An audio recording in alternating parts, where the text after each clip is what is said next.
तो welcome to Discover Beings podcast और मैं आपका होस्ट हूँ इब्राहिम। आज हमारे स्टूडियो में एक बहुत ही स्पेशल गेस्ट हमारे साथ मौजूद है जिनका 25 साल का फाइनेंशियल मार्केट्स दुनिया की डिफरेंट मार्केट्स का तजुर्बा है। और मैं चाहूँगा कि आज हम उनसे कुछ ऐसे सवालात करें जिससे हम भी सीखें कि स्टॉक्स किस तरह काम करते हैं, फॉरेक्स किस तरह काम करती है, कमोडिटीज़ मार्केट क्या होती है और इस दुनिया में कुछ स्कैम्स भी हुए हैं जिसकी हम लोग सीरीज़ वगैरह देखते रहे हैं। तो इसके बारे में उनसे जानेंगे। अस्सलाम वालेकुम इरफान भाई, कैसे हैं आप? खैरियत से हैं? अस्सलाम, आप बताएं। सर बहुत मेरे दिली वेलकम आपको मेरे शो के अंदर। थैंक और आज आपने हमें टाइम दिया उसका बहुत शुक्रिया। इरफान भाई, मुझे सबसे पहले आप ये बताएं कि as a stock trader, as a market trader, financial market trader, आपका रूटीन मतलब क्या है? आप किस तरह काम करते हैं? क्योंकि आप लोकल मार्केट्स को भी देख रहे हैं एज वेल आप इंटरनेशनल मार्केट्स को भी देख रहे हैं। क्योंकि दोनों मार्केट्स को देख रहा होता हूँ 25 साल से पाकिस्तान स्टॉक एक्सचेंज से मुंसलिक हूँ और उसके साथ साथ इंटरनेशनल मार्केट्स और कमोडिटी मार्केट्स को भी देख रहा होता हूँ। तो कमोडिटी मार्केट्स की जो टाइमिंग है वो 22 घंटे है, वो पूरे दिन में वो ट्रेड हो रही है। और हमारी जो स्टॉक मार्केट है वो सुबह 9 बजे से शाम 3:30 बजे तक का उसका टाइम ड्यूरेशन है। सुबह में एज ये है पाकिस्तान के टाइम जोन के हिसाब से, क्योंकि इंटरनेशनल मार्केट्स में इतनी ज़्यादा अप एंड डाउन नहीं होती मॉर्निंग टाइम पे। वो ज़्यादातर यूरोप आफ्टरनून में, जब यूरोप की मार्केट्स एंटर होती हैं तो हिल शुरू होती है, या फिर शाम में जब यूएस मार्केट एंटर होती है तो वही टाइम ज़्यादा इंटरनेशनल मार्केट्स के लिए होता है। अदरवाइज़ मैं दिन में BSX को फोकस कर रहा होता हूँ, क्योंकि स्टॉक मार्केट चीज़ ही ऐसी है कि बगैर फोकस के काम नहीं होता। तो टाइमिंग्स मैंने अपने रखे हुए हैं कि किस मार्केट में किस वक्त एंटर होना है। तो ज़्यादातर यूरोप मार्केट्स, यूएस मार्केट और फिर BSX, इनको मैं टारगेट कर रहा होता हूँ यूजुअली। अच्छा, तो इरफान भाई, अक्सर हम लोग मूवीज़ वगैरह में देखते हैं कि यार एक ट्रेडर बैठा हुआ है, 3-4 उसके कमरे में स्क्रीन्स लगी हुई हैं और वो एक क्राफ्ट चल रहा है और कहीं पे कोई स्क्रिप्ट चल रही हैं। तो ये है क्या? मतलब ऐसे ही लाइफ होती है ट्रेडर की, या ये मूवी के अंदर कुछ ज़्यादा ही दिखाया जाता है? ट्रेडर बेसिकली देखें, एक मार्केट बेसिकली क्या चीज़ है। मार्केट ना आपका एक ओपोनेंट है। स्टॉक मार्केट बेसिकली आपका एक ओपोनेंट है और आपको डिफरेंट एनालिसिस की बेस पे उसके अंदर अपनी एंट्रीज और एग्जिट डिसाइड करनी है। अब जब आप डिफरेंट किस्म की एनालिसिस करने जाएंगे तो ड्यूरिंग मार्केट आपको डिफरेंट स्क्रीन्स चाहिए होंगी। ये नहीं हो सकता कि आप एक स्क्रीन को शट डाउन करें और दूसरी स्क्रीन पे जाएं, क्योंकि डिफरेंट किस्म की जो एनालिसिस है उसके लिए आपको रियल टाइम डाटा चाहिए। रियल टाइम डाटा के लिए ही ये 3-4-5 स्क्रीन लगी होती हैं। स्पेशली जो टेक्निकल एनालिसिस है उसके लिए इस चीज़ की बहुत नीड रहती है, क्योंकि डिफरेंट आपके पास स्क्रिप्ट्स होते हैं जिनको आप फोकस कर रहे होते हैं। तो अब वो स्क्रिप्ट अगर आप ट्रेड करना है तो उससे पहले आपको उसके डिफरेंट चार्ट्स देखने हैं, आवरली, 4 आवरली, डेली, वीकली। अब इन चार्ट्स को देखने के लिए ये ज़रूरी है कि वो रियल टाइम चार्ट्स आपकी स्क्रीन पे हर वक्त सामने हो। ये नहीं हो सकता कि वो चार्ट आपने 2 घंटे पहले देखे थे और 2 घंटे बाद आप उसको ना देखें और अब आप मार्केट में ट्रेड करें। ये हो नहीं सकता। इसलिए वो ज़रूरी है कि सेटअप कुछ इसी तरह के होते हैं हमारे ब्रोकरेज हाउसेस के। पाकिस्तान में स्पेशली इस तरह के सेटअप कम हैं, लेकिन क्योंकि हमारी खैर मार्केट भी टाइम ड्यूरेशन कम है, 6.5 घंटे की सिर्फ मार्केट है हमारी। अदरवाइज जो इंटरनेशनल स्टॉक्स जो लोग ट्रेड कर रहे होते हैं वो 6-8 स्क्रीन उनके लिए उनकी नीड है, वो बेसिक नीड है, उसके लिए कोई एक्स्ट्रा कोई चीज़ नहीं है वो। अच्छा इरफान भाई, जैसे मैंने टर्म यूज़ करी ट्रेडर, एक होता है ट्रेडर, एक होता है इन्वेस्टर। इन दोनों का फ़र्क क्या है? क्या ये दोनों एक ही नहीं है? नहीं, देखें, स्टॉक मार्केट में बेसिकली मैं आपको बताऊं कि 2 किस्म की अपॉर्चुनिटीज़ होती हैं किसी भी एक इन्वेस्टर के लिए, कि वो या तो इन्वेस्ट करे या फिर वो ट्रेड करे। हमारे यहाँ स्पेशली पाकिस्तान में हम इस बात से अभी अनअवेयर्ड हैं कि ट्रेडिंग और इन्वेस्टिंग ये 2 मुख्तलिफ चीज़ें हैं, और इतनी मुख्तलिफ हैं कि इनमें एंट्री, इनमें एग्जिट, इसके क्राइटेरियाज ही डिफरेंट हैं। एक इन्वेस्टर, उसका माइंडसेट और उसकी एंट्री जो है वो एक डिफरेंट क्राइटेरिया पे होगी। लेकिन एट द सेम टाइम अगर वो ट्रेडर है, बेसिकली ट्रेडिंग क्या चीज़ है? ट्रेडिंग है कि शॉर्ट टर्म जो फ्लक्चुएशन है उसको कैश करना। मार्केट में ओवरऑल ट्रेंड को फॉलो किया जा रहा होता है कि किस डायरेक्शन में ओवरऑल बाजार जा रहा है, लेकिन उस ट्रेंड में बाजार जिगजैग करके चलने का नाम है मार्केट। जो ये जो जिगजैग है इसको कैश करने वाला ट्रेडर है बेसिकली, और वो जिगजैग जो है कैश की जा सकती है टेक्निकल चार्ट्स की बेसिस पे। अब इन्वेस्टिंग पे आ जाए, जब आप इन्वेस्टर हैं तो बेसिकली इस जिगजैग से आपको कुछ नहीं लेना देना। आप एक ब्रॉडर टाइम फ्रेम के अंदर अपनी चीज़ों को डिसाइड करते हैं, चार्ट्स के ऊपर करंट फंडामेंटल्स को देखते हैं और कंपनी की प्राइस के ऊपर बैट करते हैं फंडामेंटल बेसिस पे कि कंपनी की क्या अर्निंग्स हैं, कंपनी क्या पे आउट्स देती है, और करंट मार्केट और आपके पाकिस्तान के या किसी भी कंट्री के फाइनेंशियल हालात की बेसिस पे आपकी मार्केट की कितने पी मल्टीपल्स पे चल रही है और उसके कंपैरिजन में वो स्क्रिप्ट कितने पी मल्टीपल पे चल रहा है। आप बेसिकली उस प्राइस को बैट कर रहे होते हैं फंडामेंटल की बेसिस पे, वो है इन्वेस्टिंग। और जब आप ट्रेड करेंगे, जब आप ट्रेडर हैं, तो बेसिकली अब आपको फंडामेंटल की ज़रूरत नहीं है, अब आपको उस फ्लक्चुएशन को कैश करने के लिए टेक्निकल एनालिसिस की तरफ जाना होता है। ये दो डिफरेंट चीज़ें और इन दोनों में काम करने के बहुत डिफरेंट क्राइटेरियाज हैं। और यही वजह है कि हमारे यहाँ जब अवेयरनेस नहीं है इस चीज़ की, तो हमारे इन्वेस्टर बेस जो है इस चीज़ से घबरा जाता है कि मैंने अभी कोई चीज़ ली, ये सोच के ली कि मैं 5 साल के लिए इन्वेस्ट कर रहा हूँ, और 15 मिनट के बाद उसकी कॉल आनी शुरू हो जाती है मेरे पास कि हाँ यार ये तो ऊपर जा रहा है या तो ये तो नीचे जा रहा है। तो मसला वही है कि लैक ऑफ अवेयरनेस है कि हम लोगों ने अब तक अपने इन्वेस्टर बेस को इतना सिखाया नहीं है, इतनी अवेयरनेस अभी हमने नहीं प्रोवाइड की कि वो इस चीज़ को समझ सके। और इसकी ही वजह से इन्वेस्टर स्टॉक मार्केट से बेसिकली वो रिटर्न ही नहीं उठा पाता, जो कि इंटरनेशनल स्टॉक्स में या दुनिया में जो डेवलप कंट्रीज़ है वहाँ का इन्वेस्टर जो रिटर्न उठा रहा है, वो सिर्फ इस वजह से कि वो इन चीज़ों को समझता है कि ये दो मुख्तलिफ काम हैं और इसमें काम करने के क्राइटेरिया दोनों मुख्तलिफ हैं। अच्छा इरफान भाई, अभी ये आपने अच्छा हुआ कि एनालिसिस का भी आपने इसमें टॉपिक जो है वो काफ़ी अच्छे से समझा दिया। इसमें बीच में आपने प्राइस की बात करी कि स्टॉक की प्राइस है। मेरा आपसे सवाल है, और बहुत से सुनने और देखने वालों का भी ये सवाल होगा कि स्टॉक की प्राइस डिसाइड कौन करता है। अब हम देखते हैं कि यार एक स्टॉक है जो कि 5 रुपये का है, जो कि कोई भी वॉल्यूम में जो मिडिल क्लास से थोड़ा नीचे होगा वो खरीद सकता है, 5,000 10,000 शेयर खरीद सकता है। वहीं पे एक स्टॉक जो है वो 500 रुपये का है, और एक स्टॉक जो है आपका 2,500 से 3,000 रुपये का भी है। तो ये स्टॉक प्राइसेस कौन डिसाइड कर रहा है? ये ओनर्स जो हैं सुबॉर्ड के खुद डिसाइड करते हैं क्या मेरा स्टॉक आज इतने का होगा, या इसके पीछे भी कोई फंडामेंटल? नहीं, ये देखो stock price price discovery basically जो है ना वो इन्वेस्टर ही डिसाइड करता है। देखिए market basically demand and supply का खेल है सारा। डिमांड और सप्लाई किसकी तरफ से? उस इन्वेस्टर की तरफ से जो बिड और आस्क लगा रहा है मार्केट के अंदर। अब अगर वो करंट फंडामेंटल्स को देखते हुए आपकी मार्केट को अगर वो चीपर मार्केट कंसीडर कर रहा है, उस प्राइस को अगर वो चीपर कंसीडर कर रहा है, तो वो डेफिनेटली उस किसी भी एक शेयर के अंदर वो अपनी बिड करने जाएगा। अच्छा, अगर बिड ज़्यादा है और आस्क प्राइस कम है तो डेफिनेटली वो प्राइस जो है वो अपसाइड जानी शुरू होती है। होता क्या है कि किसी भी एक सेक्टर के अंदर उसके जो लीडिंग स्क्रिप्ट्स हैं, जैसे आपने कहा कि एक ही सेक्टर में 5 रुपये वाला शेयर भी होता है, उसी सेक्टर में 500 रुपये वाला शेयर भी होता है।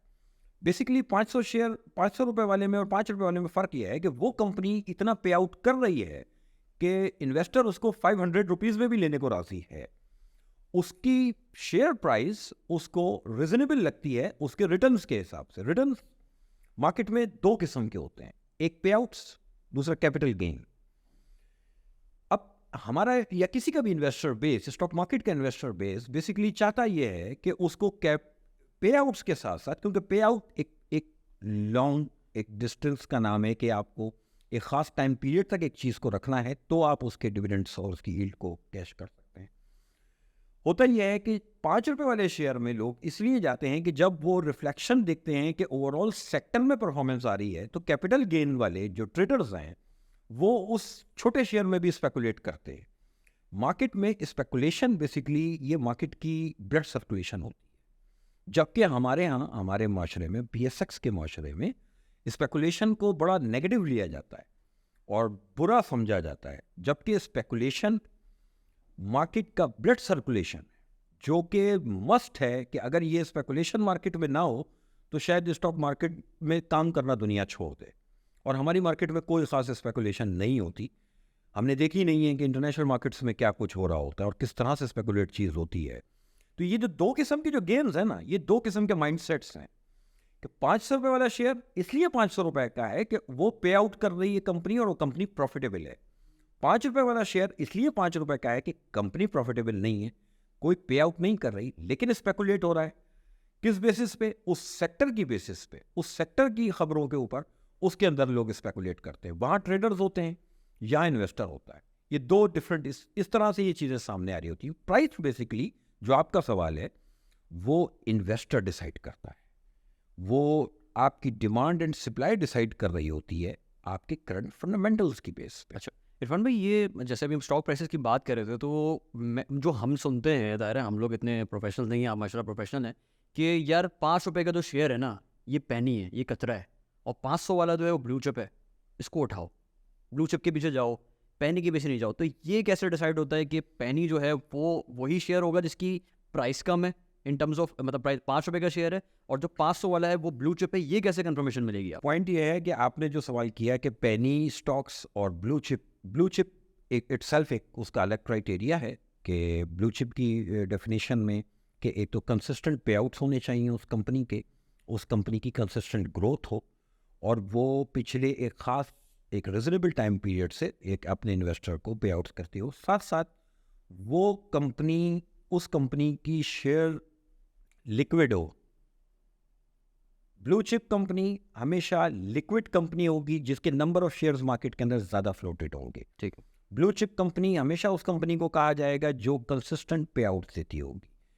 पेनी स्टॉक हमेशा वो शेयर होगा जो अपनी फेस वैल्यू से नीचे ट्रेड हो रहा हो। फेस वैल्यू से नीचे क्यों ट्रेड होगा?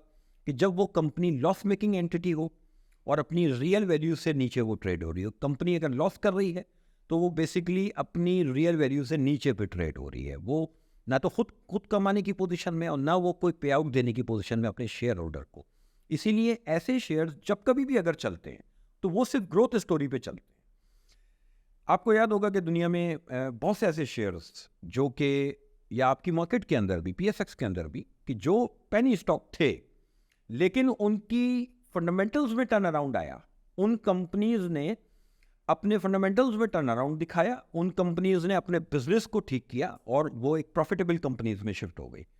उसकी बहुत सी मिसालें हमारे पाकिस्तान स्टॉक एक्सचेंज में मौजूद हैं। मैं नाम नहीं लेना चाहूँगा शेयर्स का, कि जो 3-4 रुपए के शेयर्स होते थे आज वो 18-19-20 रुपए के शेयर्स हैं। वो लॉस मेकिंग एंटिटीज होती थी, आज वो पे आउट्स दे रही हैं अपने इन्वेस्टर्स को।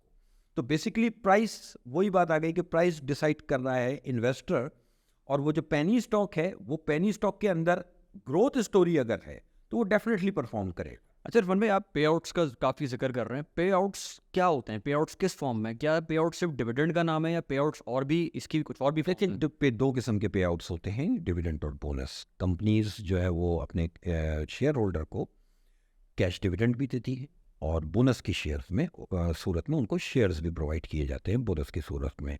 ये बेसिकली इन्वेस्टर की शेयर्स, बेसिकली जब आप बाय करते हैं ना तो आप उस कंपनी के साथ एक पार्टनरशिपिंग कर रहे हैं। जब आप किसी भी कंपनी के पार्टनर हो गए तो उसके प्रॉफिट में आपका एक हिस्सा बनता है।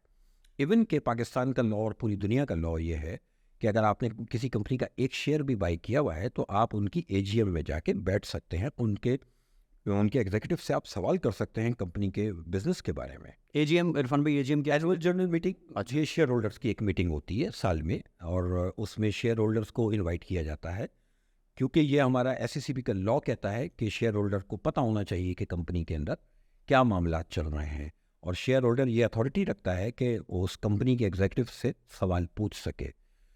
ये पाकिस्तान में भी और पूरी दुनिया के अंदर ये लॉ है। शेयर होल्डिंग बेसिकली पार्टनरशिपिंग, जब आप किसी भी बिजनेस के पार्टनर बन जाएंगे तो फिर आप सवाल करने की पोजीशन में होते हैं। अच्छा इरफान भाई, ये पाकिस्तान स्टॉक एक्सचेंज की जो है, आपने जो थोड़ी नॉलेज दी हमें कि स्टॉक एक्सचेंजेस किस तरह चलती है पाकिस्तान में, ख़ास तौर पे किस तरह चलती है, ये तो आई थिंक काफ़ी हमने इस पर बात कर ली। अब मुझे आप ये बताएं कि मुझे, मतलब एक परसेप्शन है मार्केट में कि यार किसी भी मुल्क के अंदर 4 से 5 बड़ी फैमिलीज या 4 से 5 रूलिंग एलीट्स होते हैं जो मार्केट्स का फ्यूचर डिसाइड करते हैं कि मार्केट कब पलटनी है, मार्केट कब चढ़ानी है, कब माल नीचे से उठा के ऊपर बेचना है।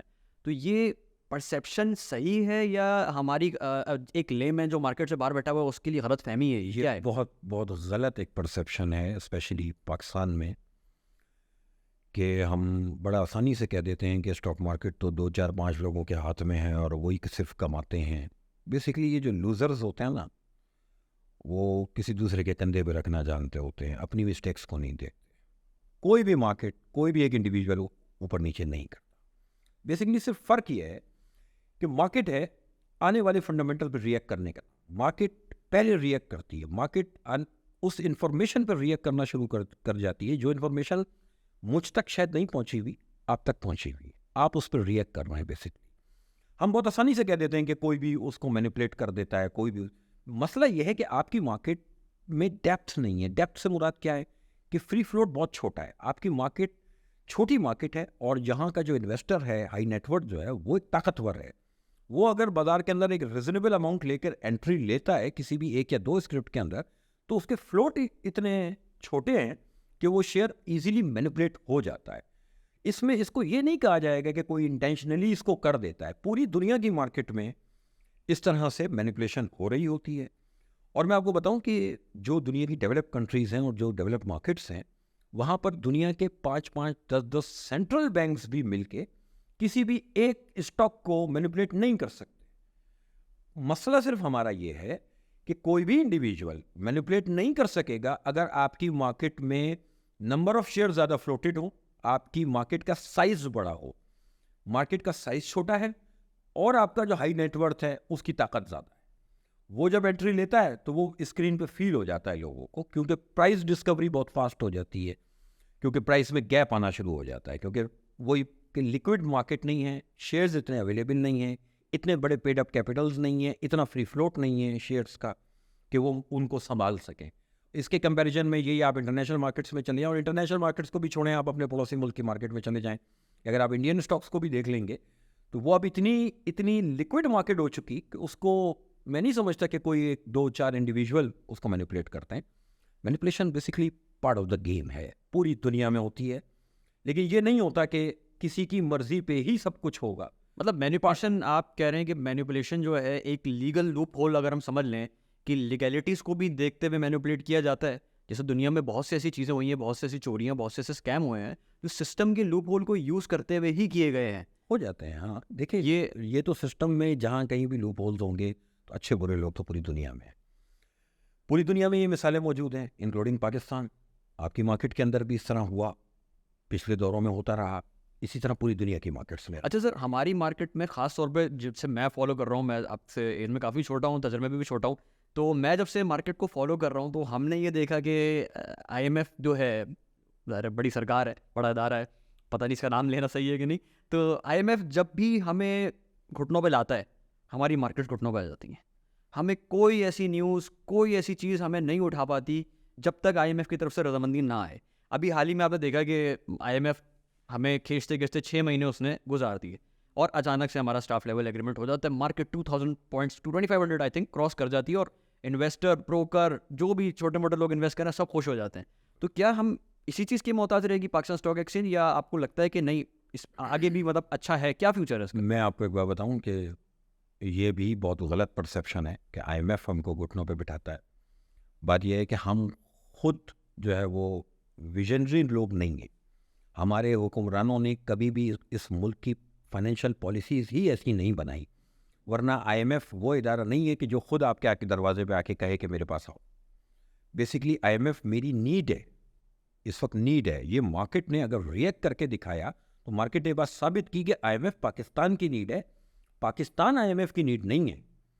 IMF अगर आज कोई भी बात कह रहा है, अगर आप IMF के पास सबसे पहले अगर आज गए हैं तो ये नौबत क्यों आई? ये हमारी पॉलिसीज़ की वजह से आई।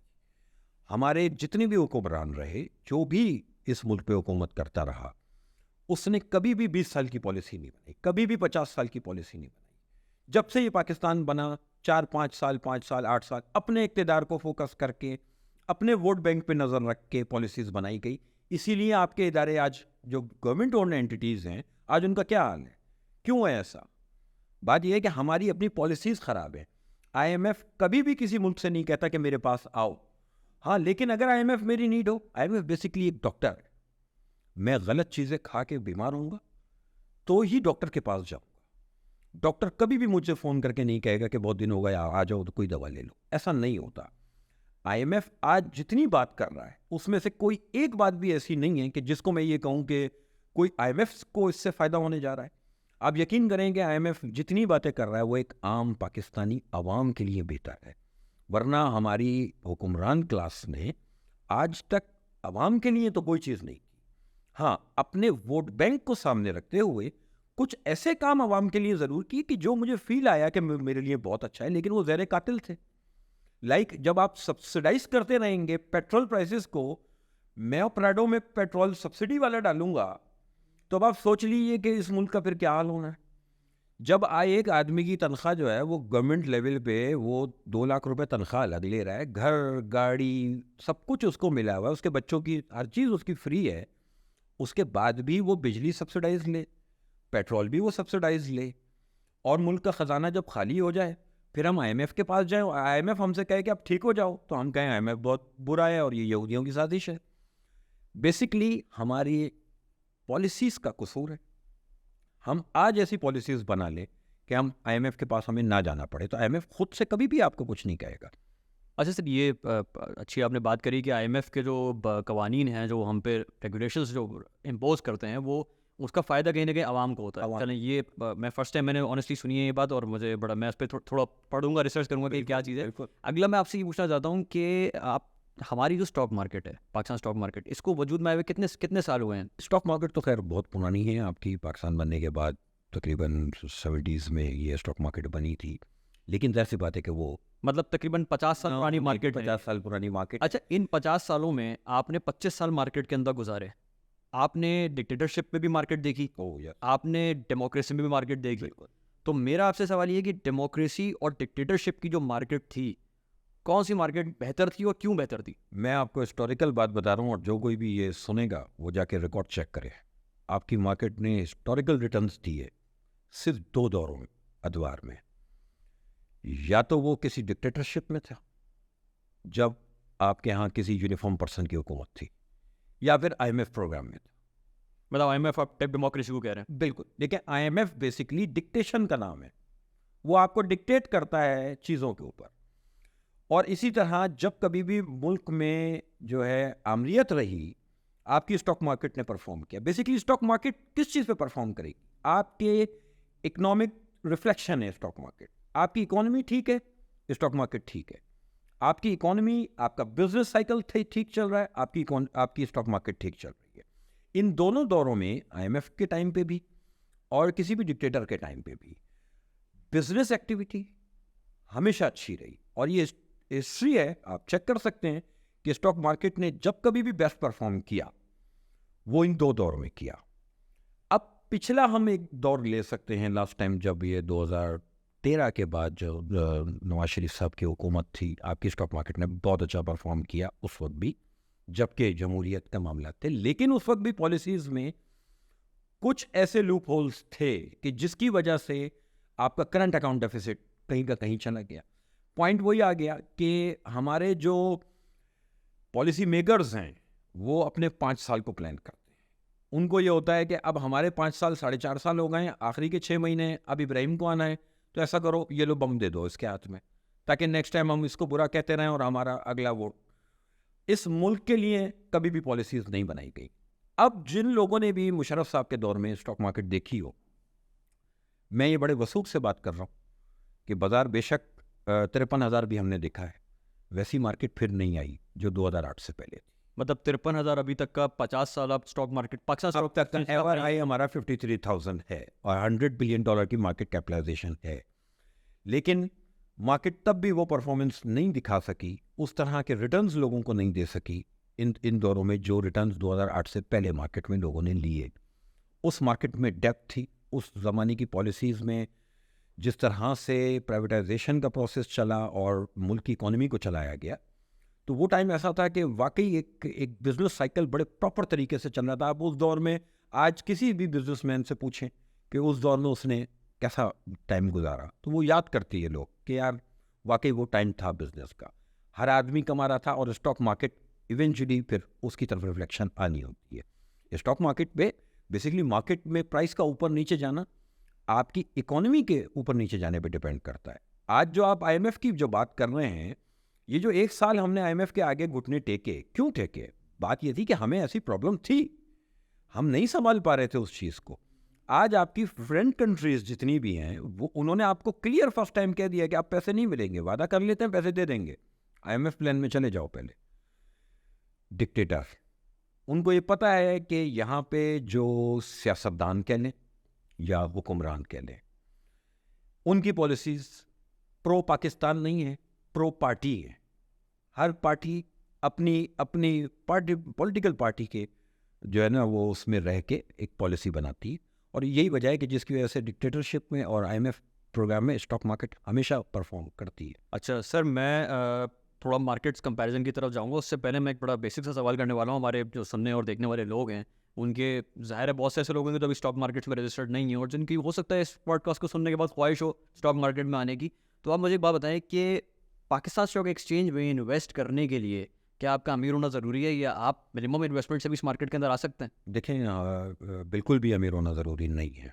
ये बहुत गलत सोच है कि जब तक आपके हाथ में करोड़ों ना हो तब तक आप इस मार्केट में इन्वेस्ट ना कर सकें। आप 10,000 रुपये से भी इन्वेस्टमेंट शुरू कर सकते हैं। मतलब एक स्टूडेंट लेवल का बंदा अगर उसके 10-15 हज़ार रुपये जमा किए हुए तो मार्केट में आ सकते हो। बिल्कुल। देखिए, हमारे यहाँ मसला क्या है, हमारे यहाँ एक इन्वेस्टर ये सोच रहा होता है कि ये जो आज मैंने पैसे डाले हैं बस ये डबल हो जाने चाहिए।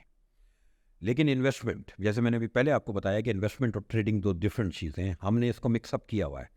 जब मिक्सअप करके हम चलेंगे ना तो हमें खुद नहीं पता होता कि हमने जाना किधर है, किस किस चीज़ के रूल को फॉलो करें। एक बात। दूसरा, बेसिकली इन्वेस्टमेंट इस चीज़ का नाम है, आप 10,000 रुपये से शुरू करें, मंथली अपनी पॉकेट मनी में से कुछ बचाएं, मंथली उसमें एड ऑन करें, आप डिविडेंड यील्ड को फोकस करें। डिविडेंड यील्ड को जब आप फोकस कर रहे हैं तो इट मीन्स कि आप महीनों और सालों को फोकस कर रहे हैं। हम मिसाल लेते हैं वॉरेन बुफे की और हम ये बताते हैं कि उसने 20 साल में 25 साल में इतना कमाया, लेकिन अकाउंट खोलने के बाद हम 15 मिनट में वो रिटर्न चाहते हैं। बात समझ रहे हैं? ये मसला ये है कि हमें वो कॉन्सेप्ट क्लियर नहीं है कि इन्वेस्टमेंट किस तरह से की जाती है। आप 10,000 रुपये से अकाउंट खोलें, मंथली बेसिस पे अपनी कुछ बचत रखें, उस बचत को इन्वेस्ट करते जाएं। आप 5 साल में खुद देखेंगे कि वो स्टॉक मार्केट आपको रिटर्न देके गई है। जबकि आपकी स्टॉक मार्केट ने पिछले 3-4 साल में रिटर्न्स नहीं दिए, बाजार 3-4 साल से ख़राब रहा। लेकिन अगर पिछले 20 साल का आप अभी भी ट्रैक रिकॉर्ड उठा लेंगे तो स्टॉक मार्केट ने सबसे अच्छे रिटर्न दिए होंगे। सर, आपका फेवरेट इन्वेस्टर कौन है? मेरा फेवरेट इन्वेस्टर, यार बहुत से लोग हैं जिनको मैं फॉलो करता हूँ। अच्छा, आप मतलब अगर एक इंसान किसी भी स्टॉक मार्केट में दुनिया में आता है तो ये ज़रूरी है कि वो किसी को आइडियलाइज करके उसको फॉलो करे, या वो एक प्लेमैन है, उसका फाइनेंस से कोई ताल्लुक नहीं है, वो मार्केट में आता है तो ज़रूरी है कि वो किसी का ट्रैक फॉलो करे, या वो खुद भी लर्निंग कर सकता है, सेल्फ लर्निंग? मैं आपको एक बात बताऊं इब्राहिम, कि स्टॉक मार्केट ना, आ तो सब लोग जाते हैं स्टॉक मार्केट इतना आसान काम नहीं है। आइडियलाइज डेफिनेटली करना चाहिए उन लोगों को जो कामयाब रहे किसी भी फील्ड के अंदर, और किसी भी फील्ड में के जो कामयाब लोग हैं उनको आइडियलाइज नई जनरेशन को एटलीस्ट करना चाहिए। और मैंने भी डेफिनेटली किसी एक को आइडियलाइज किया जब वो पर्सनैलिटी मेरे सामने थी, और उन्हीं को देख के मुझे ये स्टॉक मार्केट का बहुत चढ़ा, क्योंकि मैं ये देखता था कि एक स्टॉक मार्केट प्लेयर जो है ना, उसकी पर्सनल लाइफ के ऊपर वो रिफ्लेक्शन आती है। स्टॉक मार्केट एक डिसिप्लिन काम है और वो आपकी लाइफ को चेंज करता है। जब आप स्टॉक मार्केट के अंदर ट्रेडिंग करने बैठते हैं और जब आप उसकी ट्रेनिंग लें, या अगर आपको उसका आइडिया हो कि किन किन रूल्स को फॉलो करना है, तो वो रूल्स कुछ इस तरह के हैं कि वो आपकी पर्सनल लाइफ के ऊपर रिफ्लेक्ट होना शुरू हो जाते हैं एक ख़ास टाइम के बाद। लाइक के पेशेंस।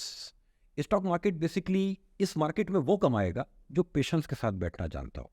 अब पाकिस्तान के अंदर लोग इस बात पे थोड़ा सा हंसने लगे कि यार 4 साल से तो पेशेंस दिखा ही रहे हैं, ये 4 साल हैं। अब मैं, अगर मुझ जैसा आदमी अपने 25 साल में से 4 साल को गिन रहा है तो मेरे लिए 4 साल हैसियत नहीं रखती। मैं एक ख़ास अच्छा टाइम इस मार्केट में गुजार चुका हूँ। अगर आप पिछले 10 साल और 15 साल देखें तो यही आपकी स्टॉक मार्केट थी जो दुनिया की बेस्ट परफॉर्मिंग मार्केट रही 2014 में, 2015 में, 2016 में। और यही स्टॉक मार्केट थी जो अभी 2020 में और 21 में दुनिया की वर्स्ट परफॉर्मिंग मार्केट रही। आइडियलाइज उन लोगों को ज़रूर करना चाहिए जो कि इस मार्केट से कमा के आज उनकी इंडस्ट्रीज खड़ी हैं बाहर। और ऐसे लोग आप भी जानते हैं, मैं भी जानता हूँ, जो पहले सिर्फ स्टॉक मार्केट के होते थे, इन्वेस्टर्स होते थे या मार्केट प्लेयर्स होते थे, और आज उनकी इंडस्ट्रीज हैं, कमाया उन्होंने इस मार्केट से। ये वो मार्केट है जो कहने को लोगों, आजकल लोगों का परसेप्शन बना हुआ है कि कमा के नहीं देती, लेकिन यहाँ से लोगों के एम्पायर्स भी खड़े हुए। सिर्फ मसला क्या है, अवेयरनेस, काम करना आना चाहिए। ये स्टॉक मार्केट सबसे अच्छे रेट है। सर, आपने इंडस्ट्रीज़ की बात करी तो मेरे दिमाग में एक सवाल आया कि पाकिस्तान के अंदर बुल और बेयर कौन है? पाकिस्तान के अंदर देखो, किसी भी मुल्क के अंदर बुल और बेयर नहीं होता। बुल और बेयर बेसिकली एक माइंडसेट का नाम है, इस बात को समझो। मतलब बुल जो है और बेयर जो है वो कोई इंडिविजुअल नहीं होता, जैसे विजुअल नहीं होता। हम मूवीज़ में देखते हैं कि not at all, not at all. देखो सुनो, एक माइंडसेट है, एक इंडिविजुअल कोई बुल नहीं हो सकता, उस माइंडसेट के कई लोग मिलके हो सकते हैं। ये वैसा ही है, बायर और seller, buyer bull, seller bear.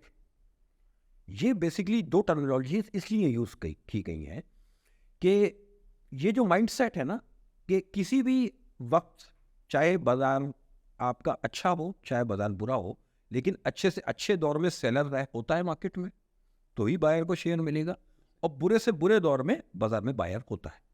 अभी आपने रिसेंटली देखा, ईद से पहले जब तक IMF नहीं आया था, आपकी मार्केट $2 अरब की मार्केट रह गई थी।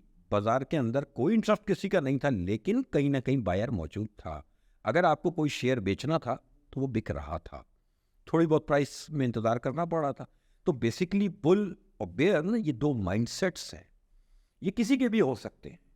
मैं किसी भी अच्छे से अच्छे हालात में पेसिमिस्ट हो जाऊंगा किसी भी अपने व्यू के ऊपर कि यार ये चीज़ नेगेटिव, और मैं बुरे से बुरे हालात में ऑप्टिमिस्ट हो सकता हूँ कि यार नहीं, ये चीज़ अब रिफ्लेक्ट हो रही है, इसका ये पॉजिटिव इम्पैक्ट है। तो बेसिकली ये इस तरह से ये टर्मिनोलॉजी यूज़ होती है। इरफान भाई, ये मैं अपने एक फेवरेट टॉपिक के ऊपर आना चाह रहा हूँ कि हमारा जो पड़ोसी मुल्क है भारत, एक साथ हमें आज़ादी मिली, तकरीबन हमारी मार्केट्स ने भी 50-55 साल का एक जैसे ही टाइम से स्टार्ट हुई और चल रही हैं। लेकिन ऐसी क्या वजह है कि आज पाकिस्तान के अंदर आपके पास सिर्फ 0.1% लोग, वो भी शायद पूरे नहीं हैं, स्टॉक मार्केट्स के अंदर इन्वेस्ट करते हैं, जो कि तकरीबन 2.5 से 3.5 लाख यूज़र बनता है, जो कि एक्टिव है या नहीं ये मुझे नहीं पता। और वहीं पे अगर मैं भारत की बात करूँ तो वहाँ पे 3% जो है आवाम स्टॉक मार्केट्स में इन्वेस्ट करती है। इतना बड़ा फ़र्क, मतलब 0.1 वर्सेस 3%। ऐसी क्या वजह है कि वहाँ पे लोग इन्वेस्ट कर रहे हैं और पाकिस्तान के अंदर लोग इन्वेस्ट नहीं कर रहे? क्या वजह है? इसकी देखो डिफरेंट वजूहत हैं। एक तो जब स्टॉक मार्केट रिटर्न्स नहीं देगी और हर 4 साल बाद आपकी स्टॉक मार्केट ने कोलैप्स हो जाना है, तो इन्वेस्टर बेस कैसे बढ़ेगा? एक बात। दूसरा, अवेयरनेस की कमी है हमारे यहाँ। हमारे यहाँ स्टॉक मार्केट को एक कैसीनो के तौर पे लिया जाता है। हमारे यहाँ स्टॉक मार्केट का परसेप्शन बहुत बुरा है। आज आप अकाउंट खोलें मेरे पास और अपने घर में इन्फॉर्म करें लोगों को, अपनी फैमिली को, कि मैंने स्टॉक में अकाउंट खोल लिया है, तो एकदम सबके एंटीने खड़े हो जाएंगे, कह रहे भाई डूब जाओगे। मसला क्या है कि जहाँ पे भी स्टॉक मार्केट्स कंसिस्टेंट रिटर्न्स देती आई, वो स्टॉक मार्केट्स डेवलप हो गई। मैं उसकी एग्जांपल देता हूँ आपको। सन 2000 के बाद, ये आफ्टर 9/11, इस पूरे रीजन के फंडामेंटल्स में चेंज आया था। हमने जिस तरह से हमारी इकोनॉमी ने पिक किया था मुशर्रफ साहब के दौर में, इसी तरह इंडियन इकोनॉमी ने भी पिक किया था। और वहाँ उस ज़माने में मनमोहन सिंह होते थे। मैं आपको एग्जांपल दूं कि वहाँ पे, मैं नाम नहीं लूँगा शेयर्स का, वहाँ पे एक शेयर 2003 में 29 रुपए का इंडियन रुपीस का था। आज इस वक्त 39,000 रुपीस का एक शेयर। मार्केट की कंसिस्टेंट ग्रोथ आप देखें, वहाँ पर एक शेयर जो इंडियन 100 रुपीस का था, आज वो 85,000 रुपीस का है। इन्वेस्टर बेस हमेशा बढ़ेगा उस स्टॉक मार्केट के अंदर जहाँ पे रिटर्न्स मिल रहे होंगे। नॉट ओनली स्टॉक मार्केट, हर उस बिजनेस में आपको इन्वेस्टर मिलेगा जो बिजनेस रिटर्न दे रहा होगा। मैं समझता हूँ कि शायद इंडिया की रियल स्टेट में इतने इन्वेस्टर नहीं होंगे जितने पाकिस्तान की रियल स्टेट में इन्वेस्टर हैं, क्योंकि सर ऑब्वियस इतना हाई रिटर्न है इसके साथ। ये इतना रिटर्न मिला ना। पॉइंट ये है, बात ये है कि एक तो लैक ऑफ अवेयरनेस, कि हम समझते नहीं हैं स्टॉक मार्केट को। दूसरा, गवर्नमेंट पॉलिसीज, कि जब गवर्नमेंट की पॉलिसीज ही इस तरह की होंगी कि जिसकी वजह से स्टॉक मार्केट तक एक तो इन्वेस्टर का आना, उसका अकाउंट ओपन करना ही आपने इतना मुश्किल कर दिया। दूसरा, उसके पैरेलल में जो इन्वेस्टमेंट टूल्स मुल्क में मौजूद हैं वो ब्लैक इकोनॉमी पे चलते रहें, उनकी कोई कंप्लायंस ना हो, तो किसी ने क्यों स्टॉक मार्केट के अंदर आना है? कि वो स्टॉक मार्केट में एक अकाउंट ओपनिंग कराए तो पहले वो अपने बैंक के सारे खाते मेरे सामने खोले, अपनी सारी इनकम मुझे बताए। वो अपनी बेगम को इनकम बताता नहीं, वो मुझे ज़रूर बताए। अच्छा, उसी के साथ साथ उसी मुल्क के अंदर उसके पास दूसरा एक ऑप्शन मौजूद है कि वो रियल स्टेट में चला जाए, ना टैक्स देना है, ना कोई पूछने वाला है ये पैसा कहाँ से आया, और कैश में सब काम हो जाएगा, कोई ट्रांजैक्शन सामने भी नहीं आनी। सॉरी सर, आपकी मैं बात यहाँ पे काटूंगा। मतलब आप ये कह रहे हैं कि पाकिस्तान स्टॉक एक्सचेंज में इन्वेस्टर्स का ना होने का सबसे बड़ा रीज़न रियल स्टेट है? नहीं, नॉट ओनली रियल स्टेट, हमारी पॉलिसीज है। ये पॉलिसीज़ पे तो चलो हमने बात कर ली, रियल स्टेट सेक्टर तो इंडिया में भी है सर। मैं आपको रियल स्टेट की मैंने एक एग्जाम्पल दी। अच्छा, कि एक ही मुल्क के अंदर एक सेक्टर तो कंप्लाइंट है, दूसरा सेक्टर हमेशा उसको एमनेस्टी स्कीम मिलती रहे, उधर सारा काला पैसा भी जाता रहे, उसकी कोई डॉक्यूमेंटेशन भी ना हो, वहाँ कैश में भी डीलिंग हो रही हो, तो किसी को क्यों पड़ी है कि वो स्टॉक मार्केट की तरफ आएगा? ये मैंने एक एग्जाम्पल दी है रियल स्टेट की। इसी तरह और भी, गोल्ड भी है आपके यहाँ। आप मुझे बताएं कि ये कैसे कैलकुलेट कोई करके मुझे पाकिस्तान का कोई एजेंसीज भी नहीं बता सकती कि पाकिस्तान में इस वक्त लोगों के घरों में टोटल मिला के कितने अरब डॉलर का सोना है। अनडॉक्यूमेंटेड इकोनॉमी, बेसिकली जो हमारा प्रॉब्लम है अनडॉक्यूमेंटेड इकोनॉमी। और अगर स्टॉक मार्केट को अगर आपने बढ़ाना है, उसके इन्वेस्टर बेस को बढ़ाना है, तो उसके सबसे पहली चीज़ ये है कि इन्वेस्टर एक बात जानता है कि मुझे रिटर्न कहाँ क्या मिला। रिटर्न किस बेस पे मिलेगा? वो मिलेगा गवर्नमेंट पॉलिसीज़ के ऊपर। गवर्नमेंट पॉलिसीज़ के ऊपर रिटर्न कब मिलेगा? जब आप 20 साल की 15 साल की पॉलिसीज़ बनाएंगे। मसला ये है कि मैं पॉलिसी बना रहा हूँ 4 साल की, आखिरी के साल में तो मुझे दे के जाना है आपको, और उस आखिरी के साल में मार्केट ने कोलैप्स कर जाना है, और मैंने जो 4 साल में कमाया था वो मैंने 1 साल में इस मार्केट में गंवा देना है। तो अगर मेरी मार्केट में टोटल 2.5 लाख इन्वेस्टर था, मैं नहीं समझ रहा कि पिछले, अगर लेटेस्ट डेटा लिया जाए रेगुलेटर से, तो शायद आपकी मार्केट में आज 50-60 हज़ार इन्वेस्टर होगा, इससे ज़्यादा नहीं है। तो सर ये तो मतलब 0.1% से भी कम कम नहीं है, चलेगा। बिल्कुल कम है। उसके आप कभी भी स्टॉक मार्केट में स्क्रीन आप देखें, उसमें नंबर ऑफ ट्रेड्स कितनी है, और यही नंबर ऑफ ट्रेड्स बगैर कुछ किए बढ़ जाएंगी। अगर ये मार्केट रिटर्न देने लगे, रिटर्न कब देगी? जब आपकी इकोनॉमी जो है वो खड़ी होगी पैरों पे। जब आपकी इकोनॉमी खड़ी होगी, स्टॉक मार्केट ऑटोमेटिक परफॉर्म करेगी। इस स्टॉक मार्केट में कौन से शेयर्स हैं? वो कंपनीज हैं जो आपके मुल्क में इस वक्त बिजनेस कर रही हैं, उनके शेयर। वो कंपनीज अगर कमाएंगी, वो अपने शेयर होल्डर को पे आउट देंगी। क्या हमने अभी नहीं देखा? फॉर एग्जाम्पल, मैं एक एग्जाम्पल दे रहा हूँ कि सीमेंट सेक्टर था, अच्छा खासे रिटर्न देने वाला सेक्टर रहा, वो अपने शेयर होल्डर को वो अच्छे रिटर्न देता था। लेकिन आज वही कंपनी जो कल तक जो है प्रॉफिटेबल एक एंटिटी थी, आज वो लॉस मेकिंग एंटिटी हो चुकी। क्यों? कि हमारी पॉलिसीज ही कुछ ऐसी रही, फिर हमारी सियासत ने इतना हिट पहुंचाई मुल्क को कि आपका कहाँ से कहाँ मामला चला गया। पॉलिसीज जो मैं बार बार बात कर रहा हूँ, बेसिकली आप 6% जीडीपी तो दिखाते हैं, आप एक लेमैन को ये नहीं समझा रहे होते कि ये इम्पोर्ट बेस्ड सारी ग्रोथ है। एक ज़माना था कि मैं और आप सुनते थे कि फलाने साहब जो है ज़मींदार हैं, इनके इतने ज़मीनें, इतने बागात हैं। आज आप सुनते हैं वही फलाने साहब जो है बिल्डर हैं, उन्होंने वो बागात हटा दिए, अब वहाँ बिल्डिंगें खड़ी हैं।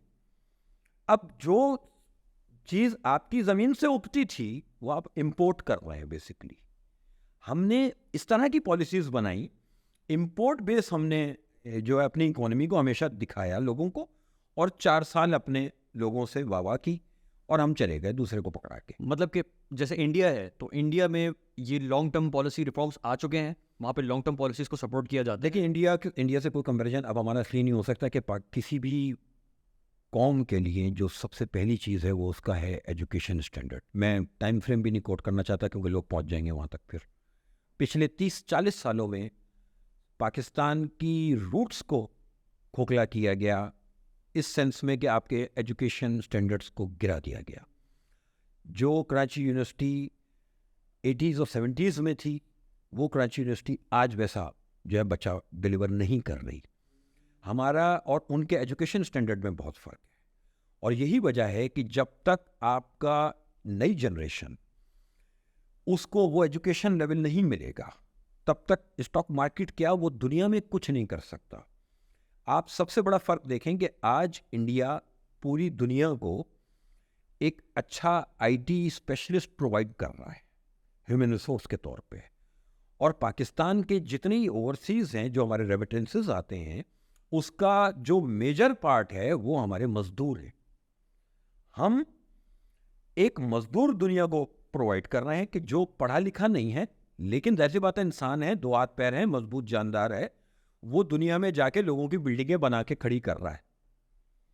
लेकिन हम एक आईटी स्पेशलिस्ट प्रोवाइड करने की पोजीशन में नहीं है, और यही वजह है कि आज आप देखते हैं कि कभी आप फेटफ में, हम FATF में थे, फाइनेंशियल एक्शन टास्क फोर्स में, हमने सुना कि वहाँ पर इंडियन बैठे हैं भाई जो पाकिस्तान के मामलात को देख रहे हैं।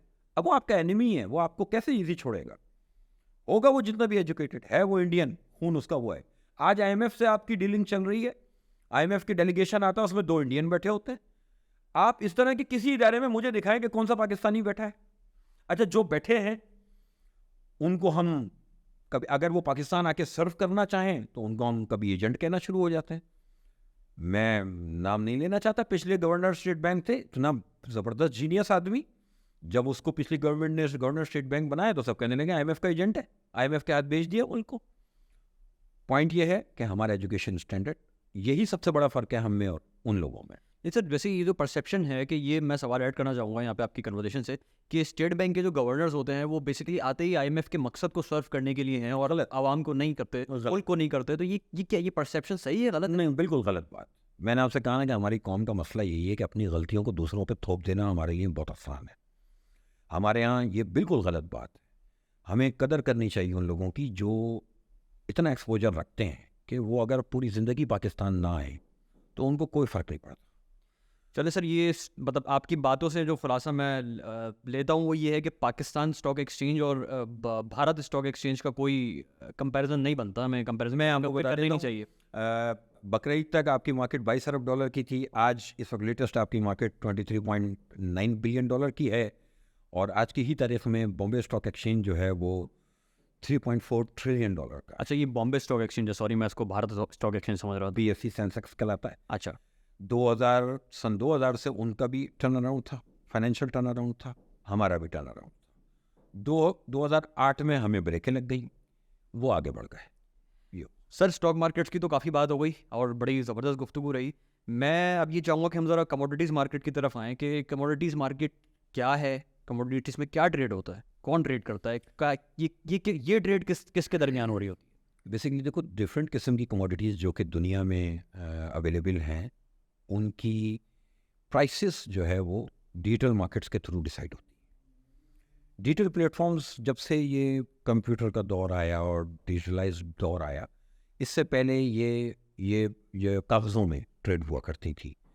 उसके बाद ये जब से ये आ गया तो ये एडवांसमेंट हो गई। इसके होने से बेसिकली हुआ ये कि इन मार्केट्स के अंदर भी, इंटरनेशनल मार्केट्स में भी इन्वेस्टर का जो है इन्फ्लुएंस बढ़ गया और जो इंटरनेशनल मार्केट्स है वहाँ पर भी पिछले 20, 30, 40 सालों में ना बहुत बड़ा एक इनकलाब वाली पोजीशन आई, वो भी डिजिटल मार्केट्स के थ्रू। जितनी भी इम्पोर्टेंट कमोडिटीज़ दुनिया में हैं उनकी प्राइस बेसिकली 2 कमोडिटी एक्सचेंजेस हैं दुनिया में जहाँ से वो कोट हो रही है। एक शिकागो मर्केंटाइल एक्सचेंज, एक न्यूयॉर्क मर्केंटाइल एक्सचेंज। ये 2 एक्सचेंजेस पूरी दुनिया में है सिर्फ। इनके प्राइस बेसिकली पूरी दुनिया में हर कंट्री की एक्सचेंज, कमोडिटी एक्सचेंज, वो इनकी प्राइस कोट कर रही है। फॉर एग्जांपल पाकिस्तान में पाकिस्तान मर्केंटाइल एक्सचेंज वो प्लेटफॉर्म है जो कि इंटरनेशनल कमोडिटीज़ को ट्रेड करने का प्लेटफॉर्म आपको प्रोवाइड करता है। लेकिन वो जो प्राइसेस हैं लाइक गोल्ड, लाइक ऑयल या और इस तरह की जो कमोडिटीज़ हैं, वो प्राइसेस बेसिकली शिकागो मर्केंटाइल से या न्यूयॉर्क मर्केंटाइल से कोट हो रही हैं, 2 से ही हो रही है। इसी तरह से पूरी दुनिया के अंदर ये ट्रेड हो रही हैं और इसका जो हब है वो दुबई है। बेसिकली शिकागो और न्यूयॉर्क, दुबई को वो प्राइस कोट करते हैं, दुबई से तो पूरी दुनिया में वो प्राइस कोट हो रही है। और इसमें भी काम करने का मैकेनिज़्म वही क्राइटेरियाज हैं कि फंडामेंटल्स, टेक्निकल्स दोनों का इन्फ्लुएंस है, हाई लिक्विड मार्केट्स हैं और 22 आवर्स चल रही हैं। तो मार्केट में जो पाकिस्तान स्टॉक एक्सचेंज को कहते हैं कि कोई मैनिपुलेट कर देता है और 2-4 लोग इस पे काबिज़ हैं, तो मैं उन लोगों को कभी कहता हूँ कि एक अकाउंट ज़रा इंटरनेशनल में खोलो और मुझे ढूंढ के दिखाओगे इधर कौन काबिज़ है भाई और इसको कौन हिला रहा है इस तरह से। डिमांड एंड सप्लाई है, बहुत बहुत ज़्यादा लिक्विड मार्केट्स हैं। तो ये 2 प्लेटफॉर्म्स सिर्फ, और वो आपको किसी भी मुल्क की एक्सचेंज के थ्रू ये प्लेटफॉर्म्स आपको प्रोवाइड किए जाते हैं। अच्छा सर, ये तो आपने बताया कि ये प्राइसेस कहाँ से सेट होती हैं, कहाँ से आगे जाती हैं। अब अगर मैं बात करूँ ओपेक प्लस नेशंस की बात करूँ, अभी हाल ही में उन्होंने जो है अराउंड 2.5 मिलियन, ये मुझे नहीं पता फैक्ट सही है कि 2 मिलियन बैरल पर डे की कट ऑफ कर दी सप्लाई उन्होंने। तो उस पर ऑयल पे ऑब्वियसली उसका इम्पैक्ट आया ऑयल प्राइसेस के ऊपर। ऑयल एक कमोडिटी, वो सबसे मेरे ख्याल से सबसे ज़्यादा ट्रेड होने वाली कमोडिटी में होगी। तो मुझे आप ये बताएं कि रेट्स दे रहा है शिकागो एंड न्यूयॉर्क, लेकिन मैनिपुलेट मार्केट को कर रहा है, मैनिपुलेशन ही कहूँगा मैं, ओपेक प्लस। ये मुझे बात समझ नहीं आई बात। नहीं, देखो वो मैनिपुलेट नहीं कर रहा है, वो अपने, क्योंकि वो ऑयल प्रोड्यूसर्स हैं, ठीक है। वो कम कंट्रीज़ हैं जो दुनिया में एक मेजर पार्ट है जिनका ऑयल की मार्केट के अंदर, और उन लोगों की ही पॉलिसीज़ बेसिकली रिफ्लेक्ट हो रही होती हैं किसी भी ऑयल प्राइस की, किसी भी एक्सचेंज से हो, चाहे न्यूयॉर्क से हो, चाहे शिकागो से हो। ऑयल प्राइस का कट करना या ऑयल प्रोडक्शन का बढ़ाना वो डिपेंड करता है डिमांड्स के ऊपर। जब पिछले दिनों में जब ये हाइपर इन्फ्लेशन वाला मामला आया, तो यही ऑयल प्राइस था जो $130 पे चला गया। तो यही कंट्रीज थी जिन्होंने अपनी प्रोडक्शंस बढ़ा दी, ठीक है, कि डिमांड एंड सप्लाई के गैप को कम किया जाए। प्राइसेस में आपको स्टॉक्स में भी मैंने ये बात बताई कि प्राइसेस डिसाइड की जाती हैं डिमांड एंड सप्लाई की बेसिस पे। दुनिया में कितना ऑयल प्रोड्यूस टोटल हो रहा है और उसकी डिमांड कितनी है, उस हिसाब से ये होता है। अब जब वो $130 पे था तो यूएस ने अपने स्ट्रेटेजिक रिजर्व तक ओपन कर दिए कि इस प्राइसेस को किसी तरह रोको, क्योंकि ये वो कमोडिटी है जो कि पूरी दुनिया के फाइनेंशियल के लिए सबसे ज़्यादा इम्पोर्टेंट। सर आपकी बात काटूंगा, फेडरल रिजर्व्स ओपन कर देने से मतलब कि यूएस ने अपना ऑयल मार्केट में दे दिया था? अपने फॉरेक्स जो इनके स्ट्रेटेजिक रिजर्व थे, बेसिकली यूएस के पास कुछ ऐसे, या हर कंट्री के पास कुछ रिजर्व्स होते हैं जो बुरे वक्त के लिए रखे जाते हैं, जो कि ऐसा नहीं है कि वो अब जो है वो नॉर्मल यूज़ कर रहा है उसको, वो अपनी जो उनकी डेली की ज़रूरियात हैं वो एक अलग पोर्शन होता है, और एक होता है जो रिज़र्व होता है। वो रिज़र्व इसीलिए ऐसे ही वक्तों के लिए रखा जाता है कि जब कभी भी अल्लाह ना करे कोई सप्लाई में कोई कट आ जाए। क्योंकि देखिए ये जो ऑयल है, ये दुनिया के समंदरों में इसके वेसल्स घूम रहे हैं। आपने सुना होगा जो कोविड के टाइम पे जब माइनस में ये ट्रेड हुआ था ऑयल, तो वो क्या था कि दुनिया में का 65 या 85% ऑयल वो ऑयल के जहाज़ों में लोडेड था, और वो जहाज़ समंदर में खड़े थे, क्योंकि कोई भी कंट्री उस जहाज़ को अपने पोर्ट पे आने की इजाज़त नहीं दे रहा था बिकॉज ऑफ कोविड। सही कह रहे हैं, सही कह रहे हैं। तो अगर इस तरह का कोई मसला आ जाए या दुनिया में कोई जंग छिड़ जाए और वो जो सप्लाई चेन है वो डिस्टर्ब हो जाए, तो हर मुल्क अपने पास एक रिजर्व रखता है कि कम से कम इतने टाइम पीरियड तक, सिवाय पाकिस्तान के, ठीक है, हम 15-20 दिन, 1 महीने पे चल रहे होते हैं। वरना ये यूएस जैसी कंट्रीज़ और जो दुनिया में बड़ी कंट्रीज़ हैं, ये सालों के रिजर्व्स अपने पास लिए बैठे हैं। और कभी कभार वो इस तरह मार्केट में ले आते हैं, जैसे कि $130 की ऑयल प्राइस हुई जब, तो यूएस ने, चाइना ने, इंडिया ने, इन्होंने अपने स्ट्रेटेजिक रिजर्व्स इंटरनेशनल मार्केट में दिए प्राइसेस को कंट्रोल करने के लिए। अब आपने बात की जो इन्होंने 2.5 मिलियन बैरल पर डे की जो इन्होंने कट किया है, वो इसीलिए किया क्योंकि फॉल बहुत बड़ा है। अब इस वक्त जो इंटरेस्ट रेट बढ़े तो लोगों की जो कीमतें, जो ताकत ख़रीद है वो रुकी, लोगों की जो है वो गुंजाइश कम होनी शुरू हुई। जब गुंजाइश लोगों की खर्चे की कम होनी शुरू हुई तो लोगों ने यूँ कहें कि गाड़ी में पेट्रोल डालना कम शुरू किया। मैंने और आपने घर से निकल के घूमना फिरना थोड़ा सा कंट्रोल किया कि यार खर्चे थोड़े से कम। इंटरेस्ट रेट बढ़ने से बेसिकली ग्रोथ को कटेल किया जाता है ना, पूरी दुनिया में इंटरेस्ट रेट बढ़े। तो उससे हुआ ये कि जब ऑयल की कंजम्पशन कम होनी शुरू हुई तो जाहिर सी बात है कि फिर जब उसकी डिमांड कम हो रही है, सप्लाई ज़्यादा है, तो प्राइसेस बहुत ज़्यादा फॉल की तरफ आ गई थी, और तकरीबन $63 तक ट्रेड हुआ इंटरनेशनल मार्केट। फिर इन्होंने 2.5 मिलियन बैरल का कट इसलिए किया कि उसको थोड़ा सा स्टेबल किया जाए, क्योंकि इन कंट्रीज़ का डिपेंडेंसी है ऑयल प्राइसेस के ऊपर, क्योंकि ये इकोनॉमीज़ ऑयल बेस्ड इकोनॉमीज़ हैं। तो इसलिए इन्होंने ये पार्ट ऑफ द गेम है। ये भी तो कह सकते हैं कि जैसे अब दुनिया ग्रीन एनर्जी पे शिफ्ट हो रही है, ऑयल की डिमांड कम होती हो जाएगी, तो क्या ये पॉसिबल? ऑयल का फ्यूचर नहीं है। नहीं, मुझे आप ये बताएं कि ऑयल एज ए कमोडिटी क्या हट जाएगा बिल्कुल, या कमोडिटी रहेगा? नहीं, देखो, हट बिल्कुल नहीं सकता। हाँ, वो इम्पोर्टेंस नहीं रहेगी। क्यों नहीं रहेगी? कि जैसे ये आपने कहा कि क्लाइमेट चेंज जो है ना, ये सबसे बड़ा रीज़न है इस वक्त ऑयल की डिपेंडेंसी से हटने का। अब मैं अक्सर लोगों को ये बात समझाता हूँ कि बड़ी मोटी मोटी सी चीज़ें कभी गौर किया करो। दुनिया का सबसे बड़ी अगर ऑयल की कोई कंपनी है तो वो अरामको है, सऊदी अरामको। आज से कुछ अर्सा पहले अरामको ने अपने 5% शेयर्स अपनी स्टॉक मार्केट में जो है वो उसने IPO कर दिया जनरल पब्लिक के लिए। पहली बार था ये हिस्ट्री में कि अरामको के जो फाइनेंशियल्स हैं, जो उसकी बैलेंस शीट है, वो दुनिया के सामने आई। अदरवाइज़ अरामको के बारे में कोई नहीं जानता था कि इस कंपनी की नेट वर्थ क्या है, इसके प्रॉफिट्स क्या हैं। ये सिर्फ सऊदी रॉयल फैमिलीज़ को ओन करती थी। जब ये IPO पे आए, जब इन्होंने पब्लिक ऑफरिंग की, तो इनको वो उसके तमाम इसके जो प्रॉफिट एंड लॉसेस है वो दुनिया को दिखाने हुए $300 अरब उन्होंने रेज़ की अपने 5% शेयर ऑफलोड करके, और उसको डाइवर्सिफाई कर दिया उन्होंने। ये जो नया सिटी बन रहा है उनके यहाँ, जो कंस्ट्रक्शन एक्टिविटी, अब आप देख रहे हैं सऊदीया के अंदर एक चेंज आ रहा है। ये चेंज क्यों आ रहा है? सऊदीया बेसिकली हमको ये बता रहा है कि आने वाले टाइम पे ऑयल की इम्पोर्टेंस कम होने जा रही है। दुनिया में सबसे ज़्यादा इम्पोर्टेंस जो कंजम्पशन है ऑयल की, वो है नॉर्मल गाड़ियों का यूज़। पूरी दुनिया में ये जो हमारी आपकी ट्रांसपोर्टेशन है, इसमें सबसे बड़ा यूज़ हो रहा है। और गाड़ियाँ आप इलेक्ट्रिक व्हीकल्स का दौर आ रहा है ग्रेजुअली। अब आप नोट करें, अपनी बात तो हम नहीं कर रहे, हम 300-400 साल बाद तो चल ही जाएंगे वहाँ तक, लेकिन मेजॉरिटी दुनिया बहुत स्पीड से शिफ्ट कर रही है उस तरफ। और वही सबसे बड़ा ऑयल की कंजम्पशन का पार्ट था।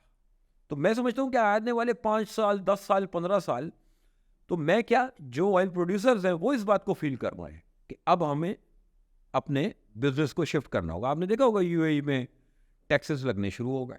बिल्कुल 9% अभी उन्होंने लगा है ना, वो क्या है ये बेसिकली, अब वो डाइवर्सिफिकेशन की तरफ जा रहे हैं। वो इस बात को फील कर रहे हैं कि ऑयल की इंपॉर्टेंस कम हो जाएगी, ख़त्म नहीं हो सकती, ख़त्म नहीं हो सकती, इसमें कोई दो राय नहीं है, लेकिन इंपॉर्टेंस कम हो जाएगी, उसकी कंजम्पशन कम हो जाएगी।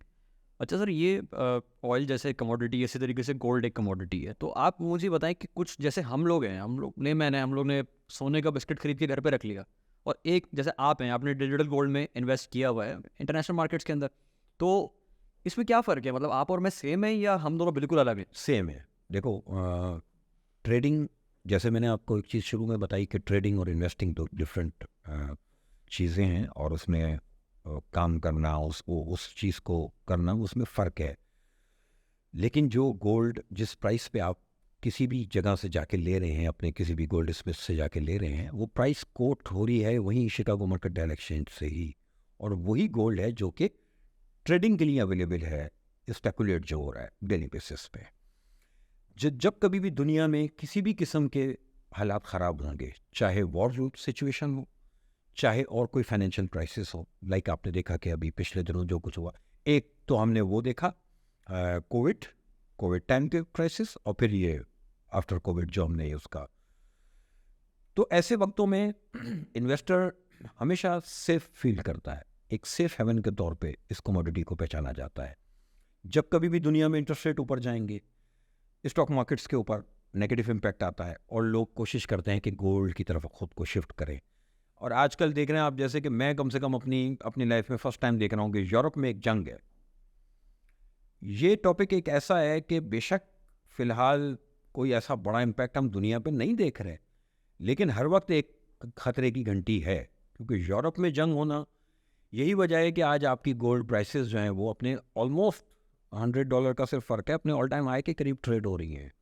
तो ये जब कभी भी दुनिया में हालात ख़राब होंगे, गोल्ड की अहमियत बढ़ेगी, दुनिया में हालात नॉर्मल होने शुरू होंगे या इंटरेस्ट रेट नीचे जाना शुरू होंगे, तो वो पैसा गोल्ड से निकलेगा, लोग सेफ हेवन से निकलेंगे और फिर डिफरेंट बिजनेसेस की तरफ। सर, सेफ हेवन की आप बात कर रहे हैं तो मेरे दिमाग में एक बात आई कि क्या क्रिप्टो करेंसी से ज़्यादा सेफ हेवन कोई मौजूद है इस वक्त? क्रिप्टो करेंसी प्योर एक स्कैम है। किस तरह सर? वर्चुअल है। मैं उसकी मिसाल दूँ, मैं आज आपसे कहूँ कि चांद पे मेरे पास 1500 एकड़ की ज़मीन है, ये कंप्यूटर पे दिखा दिया आपको, और ये प्लाट 5 करोड़ रुपए का ले लोगे? नहीं सर, बिल्कुल नहीं। अच्छा, अब मुझे एक बात बताएं, जिस चीज़ का कोई रेगुलेटर ना हो, मैं इसको दूसरी तरह समझाता हूँ। PSX, कोई भी ब्रोकर या कोई भी एक इंडिविजुअल जो स्टॉक मार्केट प्रोफेशनल है, वो कोई भी आपके साथ 2 नंबरी कर दे, तो पीछे एक रेगुलेटर मौजूद है जिसको आप अप्रोच करके कंप्लेन कर सकते हैं और जिससे आप क्लेम कर सकते हैं। वो रेगुलेटर हर उस चीज़ पे नज़र रखे हुए है कि जो कि इन्वेस्टर की सेफ्टी के लिए बेहतर है।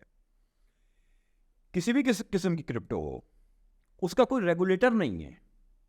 मुझे सबसे पहले कोई ये आके बताए कि ये जो क्रिप्टो करेंसी चल रही है, ये कहाँ से ऑपरेट हो रही है, कौन कर रहा है इसको ऑपरेट। सर, आप इतना बड़ा क्लेम कर रहे हैं, आप पाकिस्तान में काफ़ी क्रिप्टो करेंसी डीलर्स हैं, आपके पीछे रहते हैं वो। अब आप सुने, दुनिया में एक बड़ा इवेंट हुआ है आज से 2 महीने पहले, जो दुनिया का सबसे बड़ा क्रिप्टो एक्सचेंज था, FTX।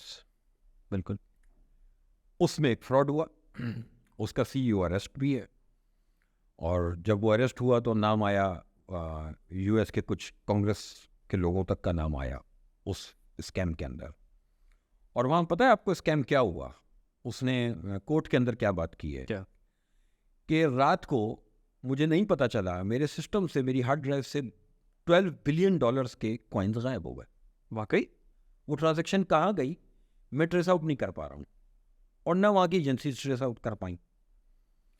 $12 अरब की वर्थ थी, वो एक हार्ड डिस्क में पड़ी थी और फिर उसने कहा कि वो वहाँ से वो ट्रांजैक्शन हो गई, वो कहाँ हुई मुझे नहीं पता।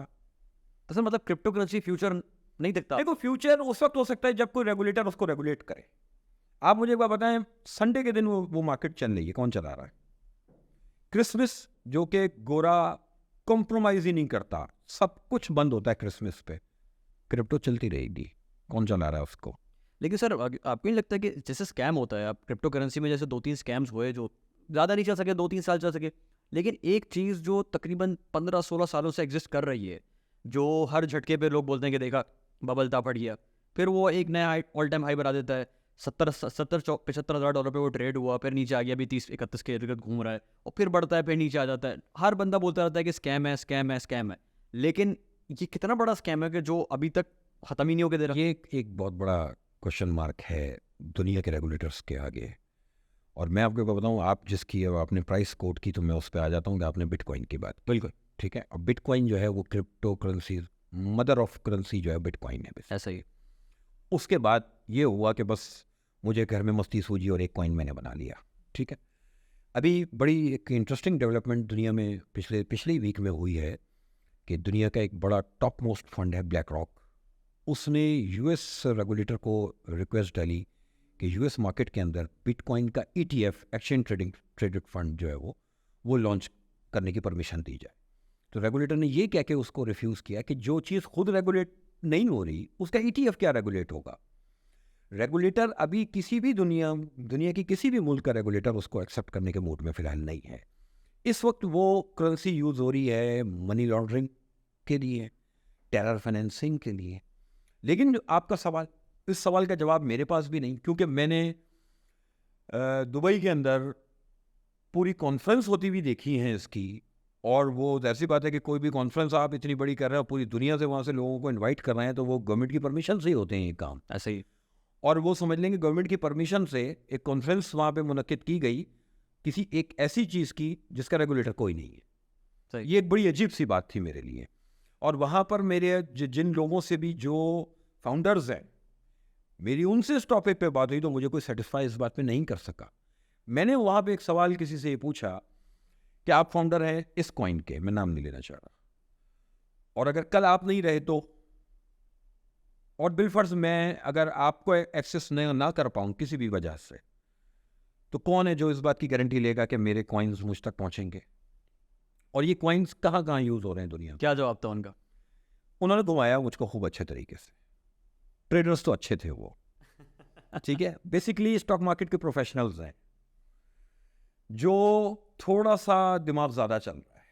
हाँ, बिटकॉइन में ये पिछले वीक में मैं थोड़ा सा वो हुआ हूँ अलर्ट कि ब्लैक रॉक या फिडिलिटी जैसे टॉप मोस्ट फंड्स अगर ईटीएफ की रिक्वेस्ट डाल रहे हैं एसईसी को, यूएस एसईसी को, तो मेरी नहीं समझ में आ रहा कि वो लोग क्या सोच रहे हैं, क्या सोच के उन्होंने रिक्वेस्ट की, जबकि उनको बड़ा ब्लंटली जवाब मिला है वहाँ के सिक्योरिटीज एक्सचेंज कमीशन की तरफ से कि भाई जो चीज़ खुद अभी रेगुलेट नहीं हो रही उसका ईटीएफ कैसे रेगुलेट कर दें हम तुम्हारे लिए, वो भी डाउ जोन्स के अंदर।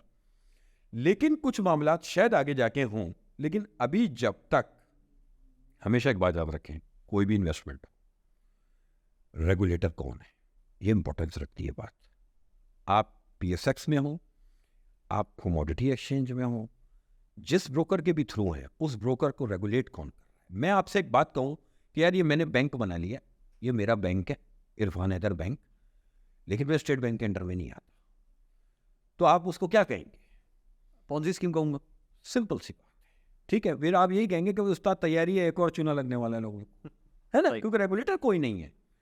बिल्कुल, जिस दिन रेगुलेटर कोई इसको एक्सेप्ट करे उस दिन से मेरे लिए तो वो एक अपॉर्चुनिटी है, क्योंकि मैं मार्केट का आदमी हूँ, मेरे लिए तो वो बहुत ज़बरदस्त चीज़ है, क्योंकि लोग बहुत ज़्यादा उसकी तरफ, तो इसका ये मतलब नहीं है अगर लोग ज़्यादा उसकी तरफ हैं तो वो कोई अच्छी चीज़ है। सही। अच्छा, ये आपने पॉन्जी स्कीम और स्कैम की जहाँ तक बात हुई है, तो एक थोड़ा सा ज़रा मैं पूछना चाहूँगा कि हर्षद मेहता स्टोरी आपने देखी होगी सर, बड़ी मेरे ख्याल से मुझे नहीं लगता कि किसी ट्रेडर ने ना देखी हो, जो लास्ट 3 to 4 ईयर्स से बड़ी मशहूर हो रही है। तो आप उसको स्टोरी को कैसे देखते हैं? क्या स्कैम ये हुआ है इतना बड़ा रियल में? हाँ बिल्कुल, ये रियल स्टोरी है, वाकई हुआ है। अच्छा, काफ़ी लोग, मैं पर्सनली काफ़ी लोगों को जानता हूँ जो उस स्टोरी को देखने के बाद स्टॉक मार्केट का रुख किया उन्होंने। तो उस दौर में जब ये स्टोरी लॉन्च हुई, जब ये सीरीज़, तो आपने फील किया था कि आपके पास क्यूरी ज़्यादा आने लग गई थी अकाउंट ओपनिंग की? हाँ, लोग ऐसी बात है हमारे यहाँ तो आपको याद होगा एक ज़माने में टीवी पे ड्रामा भी चला था दानिश वाला, हाँ, बिल्कुल, बिल्कुल। उस पे भी लोगों ने बड़े अकाउंट खोले थे। अच्छा, तो सर, दानिश का चक्कर लग गया था तो वो दबा के अकाउंट खोलने सर ये आप मुझे बताएँ कि इस तरह के स्कैम्स, वो तो ज़ाहिर है टाइम था, अब टेक्नोलॉजी काफ़ी एडवांस हो गई है, एजेंसीज़ काफ़ी एडवांस हो गई हैं, मॉडर्न टेक्निक्स आ गई हैं स्पाइंग की, तो ऐसा स्कैम आज के दौर में पाकिस्तान या इंडिया में पॉसिबल है? देखो पॉसिबल तो हर चीज़ होती है दुनिया के अंदर, कहीं ना कहीं इंसान का दिमाग जो है ना वो लूप होल्स निकाल लेता है, लेकिन अब ऐसा आसान नहीं रहा। अब रेगुलेटर इन सब तजुर्बात के बाद बहुत स्ट्रिक्ट हो चुका पूरी दुनिया में, और हमारा रेगुलेटर अब तो खैर नहीं है, लेकिन वो जो स्कैम था वो रियल था, और इस तरह के स्कैम दुनिया की स्टॉक मार्केट्स में होते रहे हैं। यूएस मार्केट का एक बहुत बड़ा स्कैम और बहुत एक मशहूर बंदा रहा निक लीसन, उसका एक बड़ा मशहूर स्कैम है कि उसने एक बैंक था बेरिंग ब्रदर्स, और उस एक फंड मैनेजर ने वो पूरा बैंक डिफॉल्ट करा दिया। अच्छा। और बड़ी हिस्ट्री है उसकी, और मैं आपको उसमें जो सबसे इंटरेस्टिंग बात है वो ये है कि फिर वो अरेस्ट हुआ, वो एक लंबी स्टोरी है। अरेस्ट होने के बाद उसको जेल हो गई। जब वो जेल से वापस आया तो उसको सीईओ अपॉइंट किया एक दूसरे बैंक ने डायरेक्ट। किस बेस पे? कि यार जीनियस आदमी। जीनियस तो होगा। देखें, 2 नंबर आदमी को भी मैं स्टडी करता हूँ कि यार इसने 2 नंबरी की कैसे, उस जगह से उसने वो लूप होल निकाला कैसे। ऐसा ही है। तो अंग्रेज़ों की ये भी बड़ी ख़ास बात थी कि उसको उसके किए की सज़ा मिली, लेकिन वो फिर सीईओ अपॉइंट हुआ अपने उस दिमाग की वजह से। वो भी एक बहुत बड़ा स्कैम था। इस तरह दुनिया में, ये देखो सिर्फ स्टॉक मार्केट में नहीं, हर इंडस्ट्री में स्कैम होता है। स्टॉक मार्केट के स्कैम क्योंकि इंटरेस्टिंग होते हैं, मज़ा आता है। लोगों को मज़ा ज़्यादा आ रहा होता है, ये काम ही कुछ इस तरह का है, तो वो इसलिए ज़्यादा हाईलाइट हो जाते हैं। ये पूरी दुनिया, ये पार्ट ऑफ द गेम है, होता है पूरी दुनिया में, और पाकिस्तान में भी बहुत कुछ हुआ है ऐसा। सर इरफान भाई, बहुत अच्छा सेशन रहा। मुझे उम्मीद है कि काफ़ी लोगों ने काफ़ी कुछ सीखा होगा, काफ़ी कुछ समझा होगा। बहुत से लोगों को मालूम भी नहीं होगा कि कौन कौन सी मार्केट्स एग्जिस्ट करती हैं। तो मैं भाई बहुत शुक्रिया अदा करना चाहूँगा आपका कि आप हमारे इन्विटेशन पे आए, और इंशाल्लाह कोशिश रहेगी कि आगे भी आपको बुलाएं। तो मैं अपने व्यूअर्स से, अपने देखने और सुनने वालों से मैं रिक्वेस्ट करूँगा कि अगर आपको ये पॉडकास्ट अच्छा लगा हो तो हमारे चैनल को सब्सक्राइब ज़रूर कीजिएगा, इस वीडियो को लाइक ज़रूर कीजिएगा। अच्छा, इरफान भाई का भी एक चैनल है यूट्यूब पे जहाँ वो डेली, वीकली और मंथली एनालिसिस देते रहते हैं, तो हम उस चैनल को भी इसमें टैग कर देंगे नीचे। आप फॉलो करना चाहें तो आप बिल्कुल फॉलो करें। उसमें आपको काफ़ी फाइनेंशियल एडवाइसेस मिल सकती हैं, और स्टॉक अकाउंट किस तरीके से खोलने हैं पाकिस्तान में या PMEX में, आप वो वहाँ पे जान सकते हैं। तो अपना बहुत ख्याल रखिएगा। इंशाल्लाह मिलते हैं आपसे नेक्स्ट पॉडकास्ट में। अल्लाह हाफ़िज़।